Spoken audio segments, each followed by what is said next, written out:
کے اندر نکھار آ جاتا ہے، یعنی وہ نکھر جاتا ہے اور انسان حسن سے نکلا ہے اور حسن پرست ہے اور خوبصورتی کو پسند کرتا ہے. یعنی کہ اگر ایک بندہ برانڈ پین لیتا ہے اپنی کلائی میں، لیکن اس کے اندر جو انسان ہوتا ہے جب اس کا کردار بہتر ہو، صبر والا ہو، تب لوگ اس کو زیادہ پسند کریں گے. برانڈ کی وجہ سے اس کو زیادہ پسند نہیں کریں گے.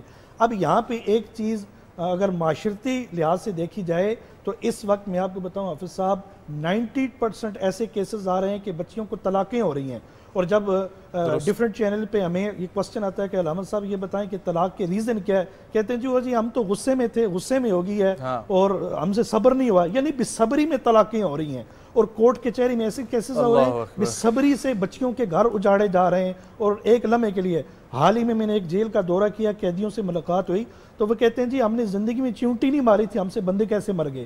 آج ہم خود پریشان ہیں، 302 کے کیسز ہمارے اوپر ہوئے ہیں، لیکن وہ اگر اس وقت ہم ذرا سا صبر کا مظاہرہ کر لیتے، اگلے کی بات سن لیتے، اگر ایک بندے نے ہمیں ایک چانٹا مارا، اگر ہم ایک چانٹے کے بدلے اس کو فائرنگ کر کے اسے مارتے نا، تو آج ہم بھی اپنی بچوں اہل وعیال میں اپنی زندگی بسر کر رہے ہوتے. آج معاشرے کا یہ پہلو رکھنا انتہائی ضروری ہے کہ اگر آپ کو غصہ آ جائے. اس کے بارے میں لجپال آقا علیہ السلام نے ارشاد فرمایا، حضور سرور کونین نے ارشاد فرمایا کہ اس جگہ سے ہٹ جائیں یا بیٹھ جائیں یا اعوذ باللہ من الشیطان الرجیم پڑھ لیں، تاکہ شیطان جو ہے وہ ذہنوں میں وسوسے ڈال کر اشتعال دلاتا ہے، تاکہ کوئی ایسا قدم اٹھا لیں یا تو آپ ایمان سے خارج ہو جائیں گے یا آپ سے کوئی ایسا کام سرزد ہو جائے گا کہ آپ اپنی زندگی کو کوئی گواہ بیٹھیں گے. تو ڈیفینیٹلی اگر ایک بندہ سب سے پہلے اپنے اوپر امپلیمنٹ کرے، اور دوسرا آج سوشل میڈیا کا دور ہے، آپ سیکنڈ ٹائم تمام سیل فون کو ایک سائڈ پہ رکھ کے اپنے بچوں کو پاس بٹھا کر تھوڑا سا لیکچر خود دیں. آپ اسکول یونیورسٹی تک محدود نہ کریں بچوں کو کہ وہ جی ان کے ٹیچرز وغیرہ، ڈاکٹر صاحب بھی بیٹھے اس بات سے ایگری کریں گے. ہمیں اپنے بچوں کو ٹائم دیں اور صبر کے اوپر، کیونکہ صبر جو ہے وہ جنت کے خزانوں میں سے خزانہ ہے. اور فرمایا ایمان کی چادر صبر ہے، ایمان کی چادر صبر ہے. اور ایک حدیث سے ہمیں یہ بھی ملتا ہے، میرے مصطفیٰ کریم نے ارشاد فرمایا صبر جو ہے وہ نصف ایمان ہے. اگر آپ صبر کو اپنی فیملی میں اگر امپلیمنٹ کرتے ہیں، پریکٹیکل کرتے ہیں، تو ڈیفینیٹلی آپ کے گھر سے، پھر آپ کے محلے پہ، پھر آپ کی سٹی پہ، حتیٰ کہ پورے ملک اسلامیہ جمہوریہ پاکستان یہ صبر والا ملک ہوگا. اس میں کوئی اشتعال، اس میں کوئی کسی کو ورگلانے کی، لڑانے کی وہ بات ہی نہیں ہوگی. کیونکہ جب صبر سے بندہ کام لینے والا ہوگا، کیونکہ اس کا عقیدہ ہوگا، اس کا توکل ہوگا کہ ان اللہ مع الصابرین، جب میں صبر کروں گا تو ڈیفینیٹلی اللہ رب العزت کی مدد جو ہے وہ میرے ساتھ شامل حال ہوگی.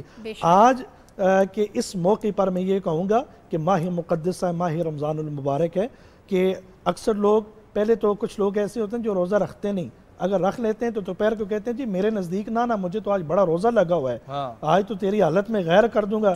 یعنی جتلا رہے ہیں. روزہ تو انہیں اپنے لیے رکھا، اللہ کی رضا کے لیے رکھا، اور جتلا تو لوگوں کو رہا ہے. تو آخری اگر میں وائنڈ اپ کی طرف بڑھوں، ایک بات اور کوٹ کرنا چاہوں گا. ہمارے یہاں پاکستان کے اندر ایک فیملی سسٹم ہے جس میں نن بھی ہے، آپ کی بہو بھی ہے، آپ کی بیٹی بھی ہے، آپ کی زوجہ بھی ہے. تو جوائنٹ فیملی کے اندر برداشت نہیں ہے، صبر نہیں ہے، گھر اسی وجہ سے ٹوٹتے ہیں.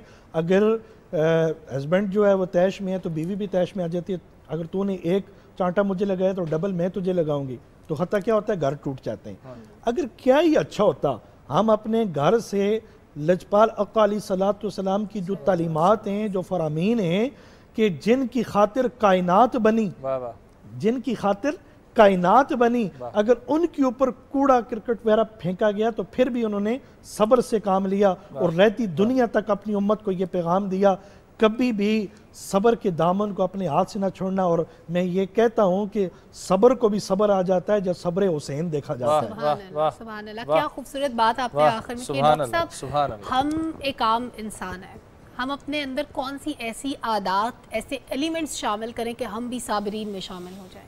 کیا پریکٹسز ہو سکتی ہیں؟ کہ چونکہ ہم رمضان المبارک کے مہینے میں ہیں، اور سب سے بڑا جو صبر کا، جیسے ہم نے شروع میں بھی گفتگو میں کہا ہے کہ رمضان المبارک تو سارے کا سارا صبر ہی سکھاتا ہے انسان کو. اس کو شہر الصبر قرار دیا گیا ہے. سب سے بڑی پریکٹس تو خود روزہ ہے انسان کا، کیونکہ یہ تمام شہوات، تمام خواہشات کو توڑتا ہے.